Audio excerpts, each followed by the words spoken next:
தலைமுறையாக தொடர்ந்து வரும் இரத்த கசிவு என்ற கடுமையான பிரச்சனையால் உலகம் முழுவதும் லட்சக்கணக்கான ஆண்களும் பெண்களும் குழந்தைகளும் அவங்களுடைய குடும்பங்களும் சமுதாயங்களும் பாதிக்கப்படுது. இந்த வீடியோ மூலமாக ஹீமோஃபிலியா ஏ அப்புறம் பி உட்பட நீங்க இரத்த கசிவு தொடர்பான பல பிரச்சனைகளையும், வோன் வில்லிபிராண்ட் நோய், இரத்த உறைவு குறைபாடு, பிளேட்லெட் பிரச்சனைகள் ஆகியவற்றை பத்தி நீங்க கத்துக்க போறீங்க. ஆரோக்கியமான ஒருவருக்கு இரத்த கசிவு எப்ப ஏற்படுதுன்னு, அவருடைய உடம்புல இரத்த குழாய்க்கு காயம் ஏதாவது ஏற்பட்டா ரத்தம் அங்கிருந்து கசியும்.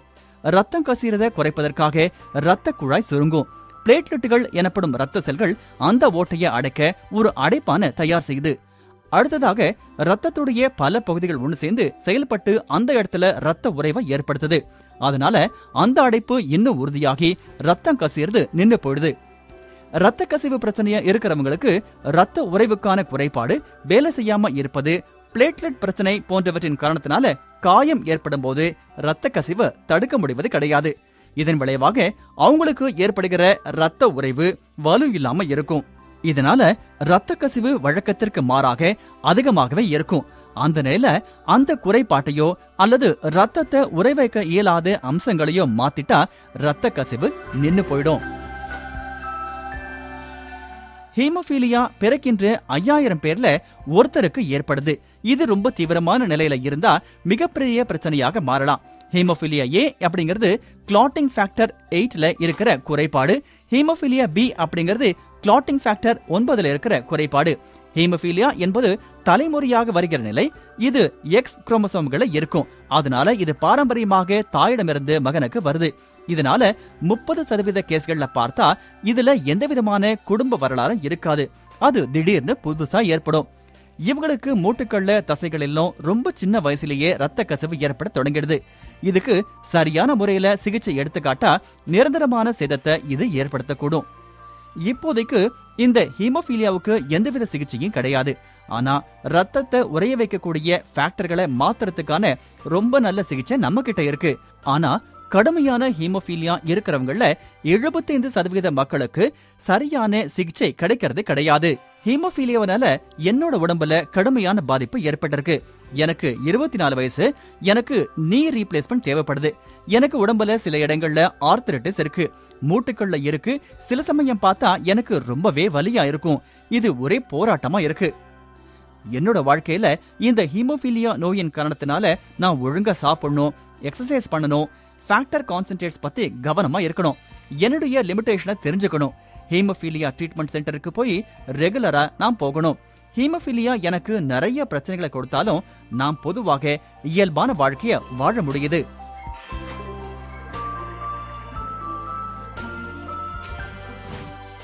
ஹீமோஃபீலியா முதல்ல கேரியர் அப்படின்னு சொல்லப்படுகிற ஹீமோஃபீலியா ஜீன்கள் இருக்கிற ஆண்கள் பெண்களை பாதிக்குது. அவங்க மூலமாக அது அவர்களுடைய குழந்தைகளுக்கு போகுது. இவங்கள பெரும்பாலானவர்களுக்கு தினசரி வாழ்க்கையில இதற்கான அறிகுறிகள் தெரியாம இருக்கலாம்.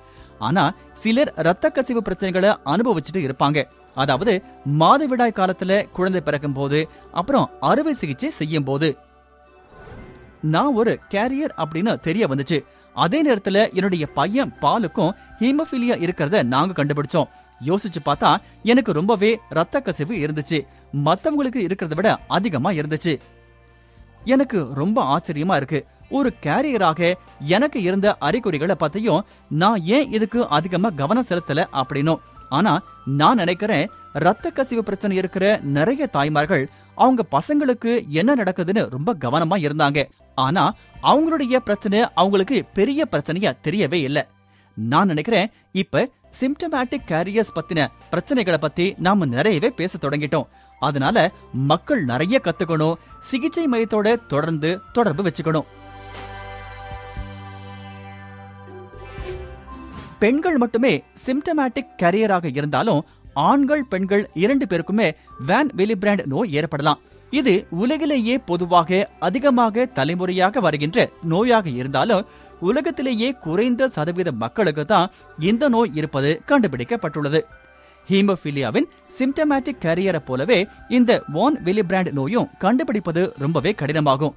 அதுவும் குறிப்பாக பெண்களுக்கு வான் வில்லிபிராண்ட் நோய் இருப்பவர்கள பெரும்பாலானவர்களுக்கு மிக குறைந்த அறிகுறிகளே இருக்கும் அல்லது இருக்கவே இருக்காது.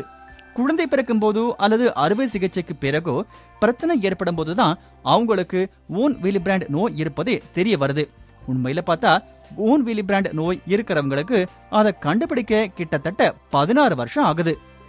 நான் 2 வயசு இருக்கும்போது எனக்கு ஓன் வில்லிபிராண்ட் நோயின் டைப் 3 இருக்கிறது தெரிய வந்துச்சு. எனக்கு பல்ல ஈறுகள்ல மூட்டுக்கள்ல ரத்தம் கொட்டும், மாதவிடாய் மொனோரோகியா சமயத்திலையும் இருக்கும். என்னால என்னுடைய சிஸ்டரை போல இருக்க முடியல.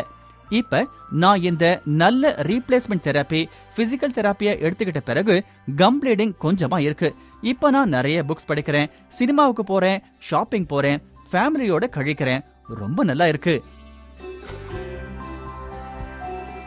ரேர் கிளாட்டிங் ஃபேக்டர் டெஃபிஷியன்சிஸ் அப்படிங்கிற குறைபாட்டுல மக்களுக்கு ஏதாவது ஒரு ஃபேக்டர் குறைபாடு இருக்கும், அல்லது சில ஃபேக்டர்ஸ் சரியா வேலை பார்க்காம இருக்கும். இது பத்தி அதிகமாக தெரியல. காரணம், இந்த பிரச்சனை கண்டுபிடிக்கப்பட்டு 40 வருஷம் தான் ஆகுது. இந்த ரேர் ஃபேக்டர் டெஃபிஷியன்சிஸ் அப்படிங்கிறது பல வழிகளில் ஏற்படுது. இருப்பாளரும் இதனால பாதிக்கப்படுறாங்க. இதுல பெண்களுக்கு குறிப்பாக மோனோரோகியா அல்லது மகப்பேறுக்கு அப்புறம் இரத்த கசிவு ஏற்படுது. ஆனா இன்னும் பலவிதமான அறிகுறிகள் இருக்கு, அதையும் ஆராய்ச்சி செய்யணும். இது ஓன் வில்லிபிராண்ட் நோய் இருக்கிறவங்களுக்கு வருகிற அறிகுறிகளை போல இருக்கலாம். ஆனா ஹீமோஃபீலியா ஏ அப்புறம் பி இருந்து கொஞ்சம் வித்தியாசமா இருக்கும். ஹீமோஃபீலியா ஏ அப்புறம் பி கண்டுபிடிக்கிறதுலயும் அதை சமாளிக்கிறதுலயும் நிறைய முன்னேற்றம் ஏற்பட்டிருக்கு. ஆனா இந்த ரேர் ஃபேக்டர் டெஃபிஷியன்சிஸ்ல நாம் கொஞ்சம் பின் தங்கி இருக்கோம். அதை நாம கண்டுபிடிச்சிட்டா கூட இந்த வித நோயாளிகளின் எண்ணிக்கை ரொம்பவே குறைவு அப்படிங்கறதால அதே அளவு தகவல் நம்ம கிட்ட இல்ல. இந்த நிலைகளை இருக்கிற ரொம்பவே குறைவு அப்படிங்கறதால ஆராய்ச்சி மற்றும் வளர்ச்சி பணிகள்ல நாம வேலை செய்யணும். அப்பதான் நாம எல்லாருக்கும் சிகிச்சையை நல்லபடி கொடுக்க முடியும். இந்த உலகத்திலேயே ரேர் ஃபேக்டர் டெஃபிஷியன்சிஸ் 1 நோய் இருக்கிற மிக குறைந்த நோயாளிகள்ல நானும் ஒருத்தன். நான் நிறைய பிசிக்கல் அப்புறம் எமோஷனல் பிரச்சனைகளை சந்திச்சேன். இன்னும் நிறைய ரேர் ப்ளீடிங் டிசார்டர்ஸ் இருக்கு, அவையும் அசாதாரணமானவை. எனக்கு எந்த விதமான கவனமும் சிகிச்சையும் தேவை அப்படின்னு என்னுடைய ஃப்ரெண்ட்ஸுக்கும் குடும்பத்தினருக்கும் ஹெல்த் கேர் ப்ரொஃபஷனல்ஸ்க்கும் விளக்கி சொல்றதுல எனக்கு நிறைய பிரச்சனை ஏற்பட்டுச்சு. பிளேட்லெட் டிசார்டர்ஸ் இருக்கிறவங்களுக்கு சின்ன காயங்கள்ல இருந்து ரத்த கசிவு ஏற்படுவதை நிறுத்த முடியறது கிடையாது. அவங்களுக்கு நிறைய ரத்த கசிவு பிரச்சனைகள் ஏற்படுது. தோல் சிராய்ப்பு, மூக்குல இருந்து ரத்தம் கொட்டுறது, சின்ன வயசுலயே பலவிதமான ரத்த கசிவு பிரச்சனைகள் ஏற்படுது. இதை கட்டுப்படுத்துறது ரொம்பவே கஷ்டமானது. பிளேட்லெட் குறைபாடு காரணத்தினால ரொம்பவே கடுமையான ரத்த கசிவு பிரச்சனை இருக்கிறவங்களுக்கு தேவை பிளேட்லெட் டிரான்ஸ்ஃபியூஷன். இது உலகத்திலேயே சில இடங்கள்ல செய்யறது ரொம்ப கஷ்டம். அங்க இருக்கிற நோயாளிகளுக்கு உதவி செய்யறது ரொம்பவே கஷ்டமா போயிடுது. இந்த ரத்த கசிவு இருக்கிற நோயாளிகளுக்கு ரத்த கசிவை நிறுத்துறதுக்கு மற்ற வழிகளையும் நாம ஆராய்ச்சி செய்ய வேண்டியது அவசியமாகும். ரத்த கசிவு பிரச்சனைகள் மிகவும் தீவிரமானவை. இது உயிருக்கே ஆபத்தாகவும் இருக்கலாம். ஆனா ரத்த கசிவு பிரச்சனைகளுக்கான சிகிச்சைக்கு நாம நன்றி செலுத்தணும். இதுல விரிவான சிகிச்சை, ஃபேக்டர் ரீப்ளேஸ்மெண்ட் தெரப்பி எல்லாமே அடக்கும். இவங்க நீண்ட காலத்திற்கு உயிரோட இருக்கலாம், முன்பை விட உற்சாகத்தோட இருக்கலாம். ஆனா இந்த ரத்த கசிவு பிரச்சனை இருக்கிறவங்களே பலருக்கு தேவையான சிகிச்சை கிடைக்கிறது கிடையாது. இந்த ரத்த கசிவு பிரச்சனை இருக்கிறவங்களுக்காக நாம செய்யக்கூடியது என்னென்ன? பிரச்சனைக்கான தீர்வு. இதுக்கு நடுவுல நாம விழிப்போட இருக்கணும். நமக்கு நல்ல தரமான வாழ்க்கை கிடைக்கணும். நாம எந்த இடத்தை சேர்ந்தவங்க அப்படிங்கறது முக்கியம் இல்ல, உலகத்துல இருக்கிற அனைவருக்கும் தான் இது தேவை. வேர்ல்ட் ஃபெடரேஷன் ஆஃப் ஹீமோஃபீலியா உடைய நோக்கம் என்ன அப்படின்னா, தலைமுறையாக ரத்த கசிவு பிரச்சனைகளால பாதிக்கப்பட்டிருக்கும் எல்லா மக்களுக்கும் நல்ல தரமான கவனிப்பையும் சிகிச்சையும் கொடுக்கணும் அப்படிங்கறதுதான். அவங்க உலகத்திலேயே எங்க இருந்தாலும் சரி, நாம எல்லாம் ஒண்ணு சேர்ந்து செயல்பட்டா இதை செய்ய முடியும். நோயாளிகளுக்கான அமைப்புகள், ரத்த கசிவு பிரச்சனை இருப்பவங்க, சுகாதார பணியாளர்கள் எல்லாரும் இந்த வழியில செயல்பட்டா எல்லாருக்குமே சிகிச்சையை கொடுக்கலாம். அதிக தகவலை தெரிஞ்சுக்கவும், இந்த ரத்த கசிவு பிரச்சனையால அவதிப்படுறவங்களுக்கு எப்படி உதவி செய்யறது அப்படின்னு கத்துக்கவும் wfh.org/WHD அப்படிங்கிற வெப்சைட்டை பாருங்க.